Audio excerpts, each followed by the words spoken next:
How to download GTA 5 on PS4. Hi everybody, welcome back to our channel. In today's video I'll guide you on how you can download the GTA 5 game on your PlayStation, so make sure to watch the video till the end. If you want to get the GTA 5 game on your PS4, it's actually quite simple. Just open up your PlayStation Store.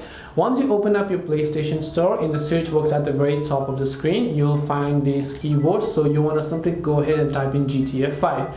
On the right hand side, you have two options, which is GTA 5 Premium Edition for both PS4 and PS5. The other is simply GTA 5. Now, depending upon which is more convenient for you, just select the one that you basically like to use. Now, just keep in mind that this is not actually a free game, right? You have to pay a certain amount of price. So you can see the add to cart option here. Make sure to add this to your cart, and now you simply want to go to your checkout page by simply entering your details. So just select proceed to checkout, enter your payment details such as whether you want to add a card or whatever else you have. Click on proceed to checkout, and then you'll be able to successfully get the GTA 5 game on your PS4. This way you'll be able to download GTA 5 on PS4. Hope this video was very helpful. If you have got any more questions, feel free to leave them down. Thank you for watching and see you in the next video.